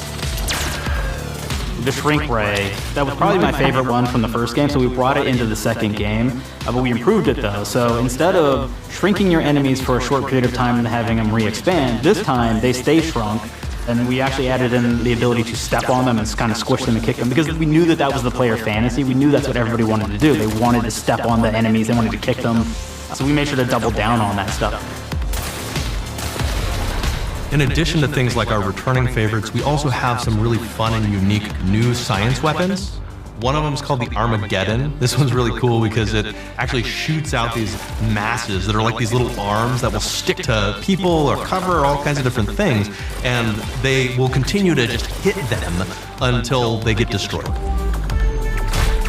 And we have another one that's just super cool called the Spectrum Dance Saber. This is a melee weapon that actually lets you attack to a musical beat. And if you continue to do that, you'll actually get additional bonuses each hit you do. One of my personal favorite weapons is called the Big Bang. It's just a big freaking gun that uses material harvested from rifts to shoot out a giant ball of energy, vaporizing everything in its path. Now, ammo's extremely rare for this weapon, but you can use it in just the right situation to devastating effects. Like another great one is Gary. If you wear Gary, he will lash out at your opponents as you're walking through combat. So we even have science armors, and we've really kind of shown off what we thought was really great for the player from a science perspective. We're all about letting people play the game their way. There are some players who prefer to be immersed in a first-person view, taking in all of the details. But there are others who really prefer to take the world in from a third-person perspective. Why not allow both? Well, now you can swap between the two, letting you enjoy the experience in whatever way you like. One of the things I really like about having the third-person mode is being able to see all of the fun and unique armors and armor combinations and weapons that you can equip your player with. All of the actions that you could do in first person, so you're double jumping around, you get to see your character in that way, and you get to take in the world and see things in a different light.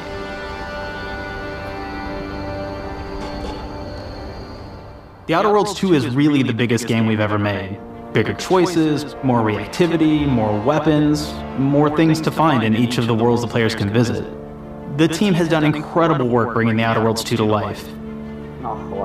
And we can't wait for you to play it. Even though we've always been a multi-project studio, this is going to be the first time we've ever released 3 games in 1 year. It feels amazing to do. We're so excited for more people to be playing our games. It is truly an exciting time here at Obsidian.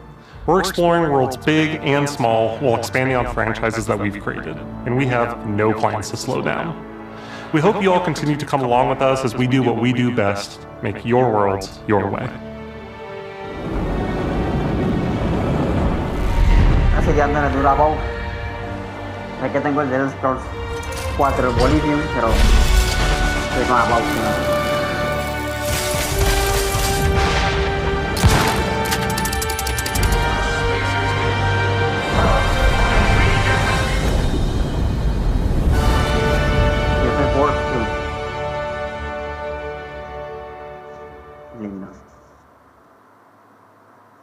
With The Outer Worlds 2, we're all about the best place to play, which is also the promise of Xbox. You can play The Outer Worlds 2 on this Xbox, but it may be hard to play it when you're staring at all these beautiful holes. Let's cut that. You can play The Outer Worlds 2 on this Xbox. No, yeah, now that's Microsoft. Or you can take a phone call on this Xbox, then play The Outer Worlds 2 right after. Excuse me, I'm getting a call. Hello? What am I doing? I'm playing The Outer Worlds. Hello? Yeah, this is Mark. I didn't know I had jury duty today. You could play The Outer Worlds 2 on this Xbox, but it takes 2 people to lug around safely. We're gonna go up to my apartment, okay? And this is an Xbox you actually wear that also plays The Outer Worlds 2. What do you think, Claire? This is amazing. Are you playing? I think so. Fantastic. So now this is actually not an Xbox, so you cannot play The Outer Worlds 2 on it. Can't play anything on this. I guess bread. You ever play bread where you take it out of one slot, put it in the other? I don't have friends. If you pre-order the premium edition now, you'll get early access, which is like a prequel to the sequel, or has launched the sequel to the pre-order, or like, why are any of us alive at any time? It doesn't matter. Either way, my job here is done. It's time for the Grounded 2 portion of the Direct, which is sort of like the sequel to the Outer Worlds 2 portion of the Direct, which I absolutely just hit a home run with. You know, it's really nice to see my influence go on to other games. Take it away, team. Ahora vamos a ver Grounded 2. And big exit.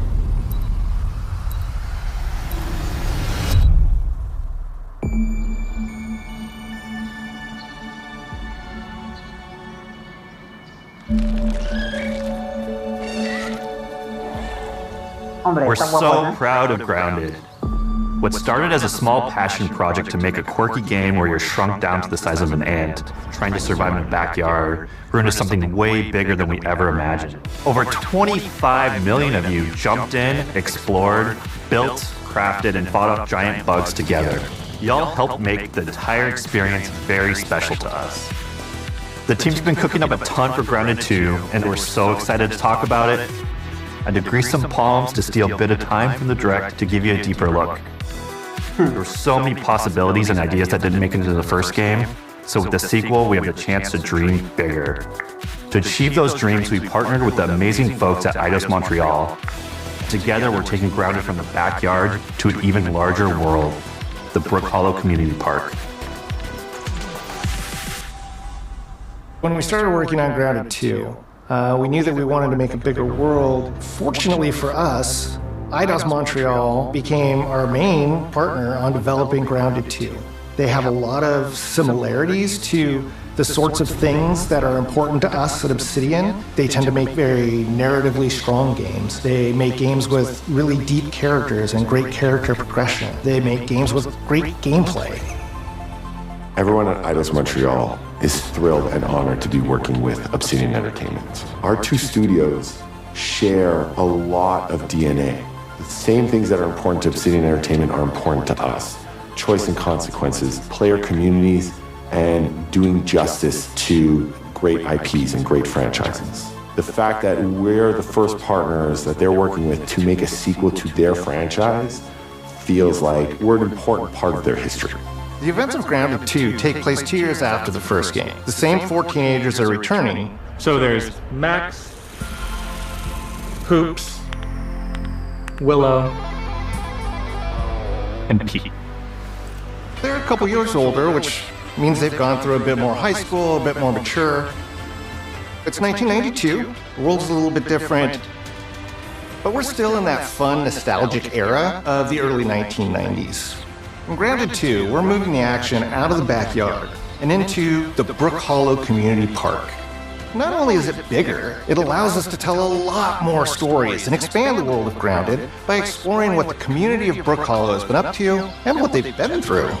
The park overall is about 3 times the size of the backyard, and our initial starting area is actually the same size as the entire backyard from the first ground. The reason we wanted to move into a park wasn't just to create a bigger world, but was to give us the opportunity to explore the community of Brook Hollow and what secrets have they been hiding. What we love and what we're excited about in terms of the park is the opportunity to create environments and landmarks that are mundane at normal size, but are colossal wonders when you're the size of an ant. Everything from a giant trash can to a community picnic table or a snack bar.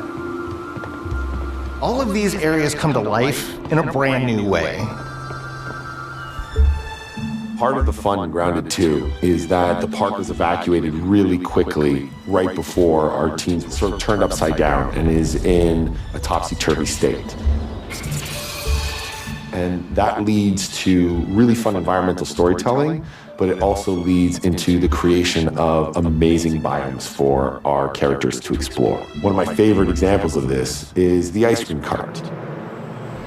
In all of the commotion, the ice cream vendor's cart has been knocked over and its contents have spilled out into the ground. And what this means for our young adventurers is that they'll be able to explore this frozen cave of interesting challenges and colorful Lovecraftian horror. We have one anthill that's actually somebody decided to bury a bunch of toxic stuff in the park. And so there's all these toxic chemicals under the ground. The environment looks very cool and very spooky with all of these sort of chemical pools. And of course, nothing can live down there except for one type of insect, the cockroach. We are oftentimes reinventing environments, and in future updates, you're going to see a ton of new stuff. You do a lot of fighting against insects of all shapes and sizes. We didn't just want it to look better, we also knew we wanted to add a new layer of strategy. The changes that we've made aren't limited to tuning animations or adjusting attack or defense numbers or making characters or insects move faster or slower. But we did all that too, but there's also an entire sort of rock, paper, scissors strategy involving light attacks, heavy attacks, and blocking. We've also added dashing as a new way to both get out of danger quickly or jump in for a quick attack. And almost all the insects in the game will have these abilities now too. Sort of like a chess match, but one that's super frenetic, looks super cool, and is ultimately just a ton of fun.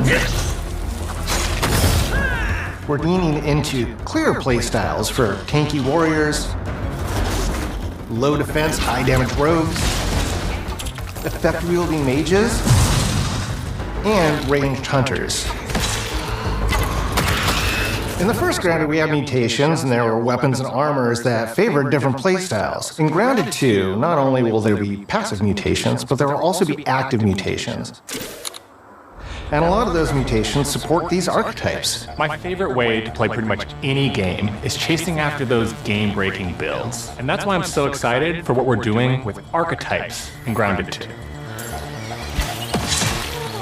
I'm all in on the rogue. Now, you can even dual-wield daggers. I've been dialing in this glass cannon build that stacks ambush, assassin, and cardiofan mutations with the wolfbane daggers and the wolf spider armor. It lets me open up combat with massive backstab damage that also inflicts venom. Then, I can use the extra stamina to reposition and try to dodge, rinse, and repeat. It's high risk, high reward, and absolute chaos in all the best way. I'm looking forward to seeing what wild combos the community comes up with and what they inevitably break once they get their hands on the archetype system. It's going to be awesome watching it evolve with player feedback and watching us try to keep up with all of your game-breaking builds. One of the great things about Grounded is the variety of players it attracts, from builders to crafters and everything in between. If you've ever watched me on Casually Grounded livestream, you'd know that I'm neither. I am a murderer of insects. Personally, I prefer the term harvester. I love going out, hitting things, and bringing the materials like insect body parts back to my friend's seeds. This way, we keep progressing and playing together. We're also trying to make sure that armor and equipment are easily understood by the player, especially when they're playing co-op with their friends. It was really, really important for us to deliver on all of that for the bigger space and experience, because that was the only way we could truly support the feature the community has been asking for since the very first Grounded release. Mounts. Our mounts, we call them buggies, have an entire suite of moves and have their own special abilities and attacks. We really wanted the buggies to be an extension of the player in every way possible. And that meant making sure that buggies had unique and valuable abilities across all the core pillars of Grounded. So that doesn't just mean exploration and travel. That has gameplay implications for combat, crafting, and building as well. Just like how we wanted to expand on player playstyles throughout the game, we're going to make sure that every buggy that we add has its own personality. The Red Ant Soldier can enlist up to 2 Red Ant workers to follow you around and help you out. If you get into combat and you don't want to fight while you're saddled on your buggy, you can jump off and they'll fight right alongside you and provide support.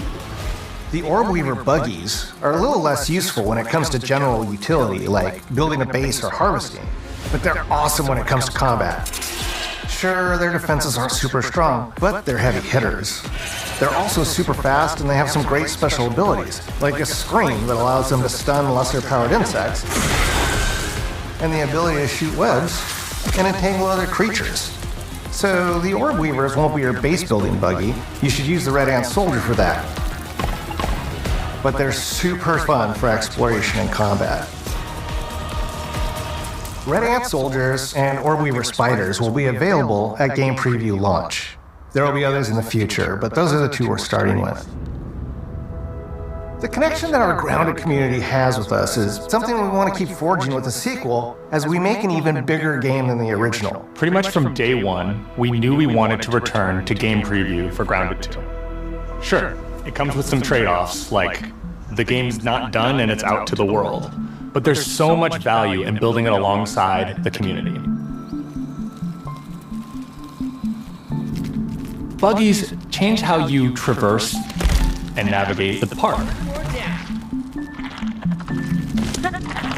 What we're doing with Grounded 2 is we're actually keeping zip lines held back so we can see how players engage with buggies, and then we can tweak zip lines to bring them back over time to really complement that buggy experience and make exploring the park far more fun. That kind of feedback loop helped shape the original Grounded, and we wanted to shape the design for Brook Hollow Park, archetypes, buggies, all of it. We also learned a lot from that first time around. One thing that stood out immediately: players blaze through our content, especially the story. That makes sense. Story, characters, world building, that's kind of Obsidian's thing. It's the flavor we bring to the survival genre. So this time, we're starting with a much bigger baseline. There's been an explosion at Brook Hollow Park. Chaos descended on a ceremony commemorating the 2-year anniversary of when 4 teenagers were miniaturized against their will. One of our favorite parts of the first game was watching the community uncover clues and spin up theories. This time around, we're leaning even more into that, and we'll be keeping a close eye on what our players discover and how they interpret it. Because you never know what might inspire us as development moves forward. We really started to hit our groove at the end of Grounded 1. We found that being open about what we were planning and then following through was key to building trust with the community. As a small team, we had to experiment with update pacing and scope, and what we found resonated the most with all of you were bigger, beefier updates, even if it took us a little longer to land. So, that's the plan. Larger, more complete updates spaced out just enough so we can take your feedback seriously and make every drop count. You can expect in our big updates new buggies, new biomes, new building pieces, all the good stuff. And we're launching with a public roadmap so everyone knows what to be excited about in the future. All of us at Obsidian Entertainment and IDOS Montreal are super excited about how close we are to letting all of you players get shrunk a second time and explore the all-new park on buggies in Grounded 2. If you're a returning Grounded player, we're really looking forward to you experiencing all the improvements. If this is your first time getting Tiny, then all I can tell you is that a world with an entirely new perspective and an entirely new feel awaits you in Brook Hollow Park. It's time to ride together and survive together.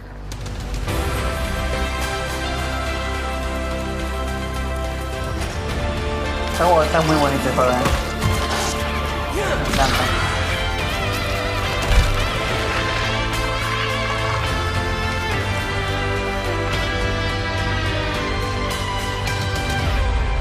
Grounded. La jugué primero, yo tengo que darle primero. Directamente le doy al segundo este. The World 2 en octubre. Grounded 2 para julio 29-25.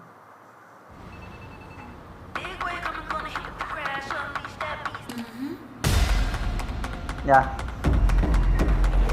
We have been expecting you. Call of Duty Black Ops 7. This is where it starts. We can change the world as we know it. Can you handle that? Let's do this. I'm in. I'm here to even the odds. Any objections? Here's to playing in the mud. And when we need their help, they send us a hero. Here we go. Please, follow me.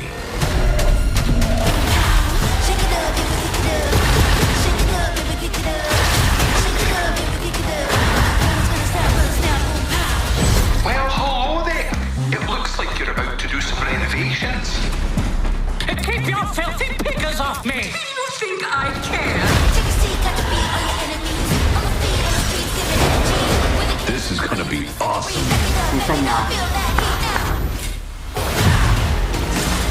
Mayday! Mayday! Code 1 to mission control, we're falling!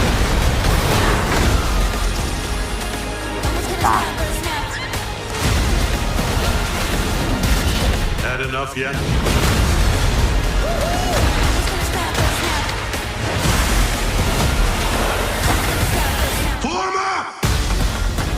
Mira esto, tío. It's game time, baby. Chao. La joya de la corona. Xbox. Bueno, muchas gracias por estar del otro lado de la pantalla. Esto es que ha sido realmente algo extraordinario. Sí, bueno, mucho más que jugar. El Game Pass día 1. En la nube, que es lo mejor de todo. Así que Xbox en todas partes, ¿vale? Super like, super muchísimo. Suscribirse y activar la campanita, de nada. Y no, nos vemos con otro próximo gran evento de Xbox y también con más grandes aventuras, más grandes historias, solo aquí en Andromeda. La próxima compañía.